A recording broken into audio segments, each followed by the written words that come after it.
Panaslah cokodok pisang ni. Sedapnya. Lepas ni, saya nak makan aiskrim. Look so yummy. Sedapnya aiskrim ni. Sejuk. Best. Cokodok tadi tu panas, aiskrim pula sejuk. Sebenarnya, suhu dan haba sama atau tidak? Cuba kamu fikir.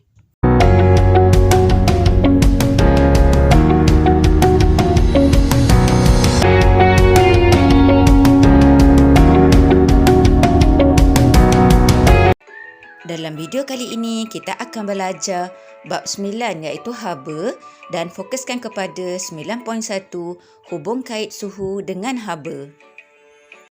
Pelajar-pelajar, cuba kamu gosok kedua-dua tapak tangan kamu dengan laju selama beberapa saat. Apakah perubahan yang kamu rasa? Ya, tangan menjadi panas.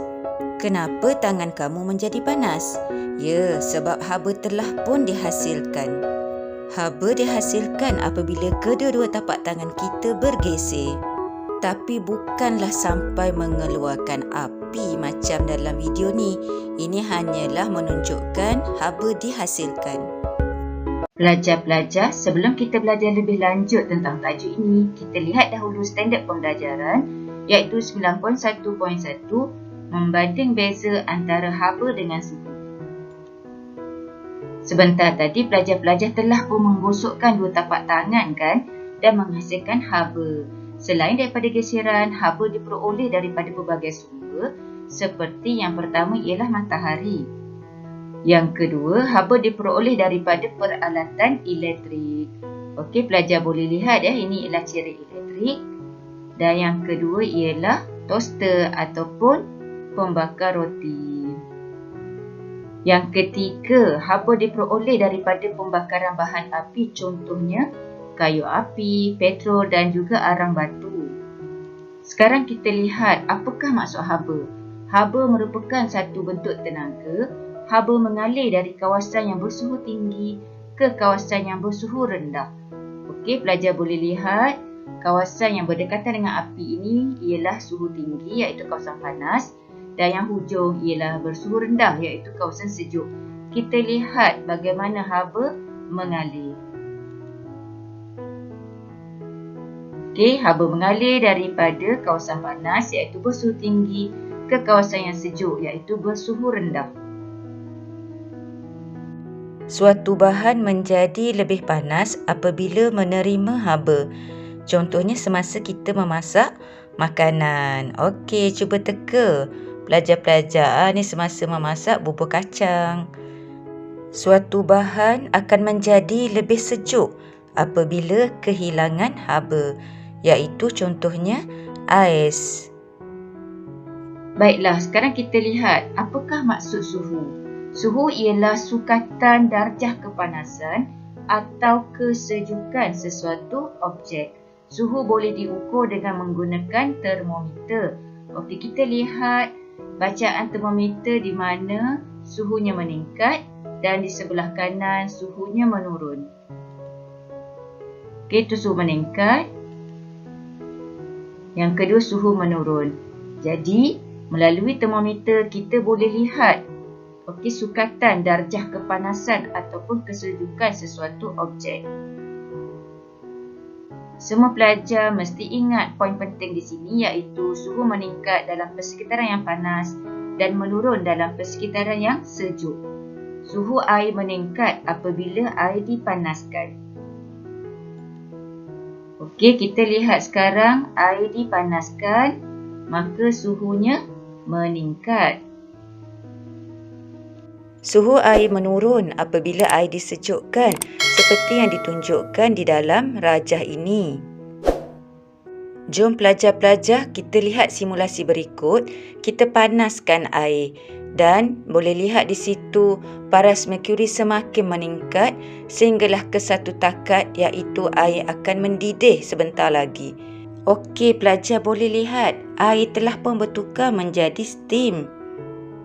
Sekarang kita letakkan bikar tadi ke dalam ais. Pelajar boleh lihat paras merkuri semakin menurun. Ini kerana air menjadi semakin sejuk. Kesimpulannya, suhu air meningkat apabila dipanaskan dan menurun apabila disejukkan. Sekarang kita akan belajar apakah perbezaan di antara haba dengan suhu. Okey, so haba ialah suatu bentuk tenaga, manakala suhu ialah darjah kepanasan atau kesejukan sesuatu objek. Haba diukur dalam joule, unitnya ialah J besar, manakala suhu diukur dalam darjah Celsius ataupun Kelvin. Kuantiti haba bergantung pada jenis bahan, kuantiti bahan dan juga suhu, manakala suhu bergantung pada darjah pergerakan zarah-zarah di dalam suatu bahan. Jadi kita boleh simpulkan haba dan suhu adalah tidak sama, walau bagaimanapun kedua-duanya saling berkait. Sekarang kita lihat kandungan haba dipengaruhi oleh jisim. Kita ada bikar A dan juga bikar B. Okey, kita letakkan air 40 ml mililiter dalam bikar A dan 150 ml di dalam bikar B. Kedua-duanya bersuhu 100 darjah Celsius. Jika dua objek dengan suhu yang sama diuji untuk kandungan haba, objek dengan jisim yang lebih besar mempunyai kandungan haba yang lebih banyak. Jadi pelajar boleh lihat air 150 ml, okey, jisimnya lebih besar dan ia mempunyai kandungan haba yang lebih banyak. Sekarang kita lihat kandungan haba dipengaruhi oleh suhu. Ini adalah kelalangkun, dalamnya kita isikan 200 ml air. Begitu juga dengan yang sebelah kanan, 200 ml air.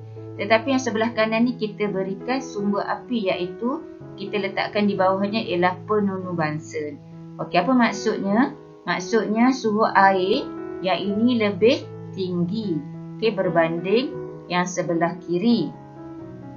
Jadi, jika dua objek yang mempunyai jisim yang sama, iaitu yang ni 200 ml, yang ni juga 200 ml, tetapi dengan suhu yang berbeza, yang ini panas, yang ini sejuk, objek dengan suhu yang lebih tinggi.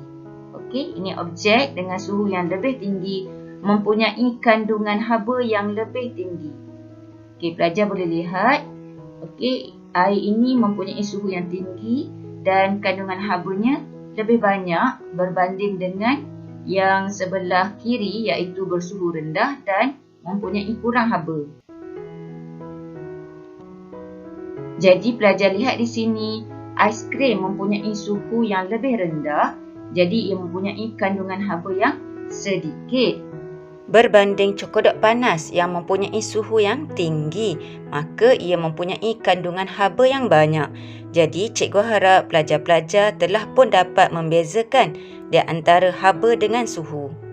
Semoga video ini bermanfaat untuk semua. Jumpa lagi. Jutaan terima kasih saya ucapkan kepada semua subscribers. Tidak kira di mana anda berada, teruskan sokongan anda kepada channel saya.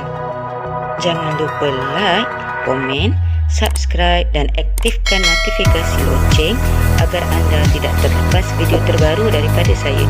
Terima kasih kerana menonton video ini. Terima kasih.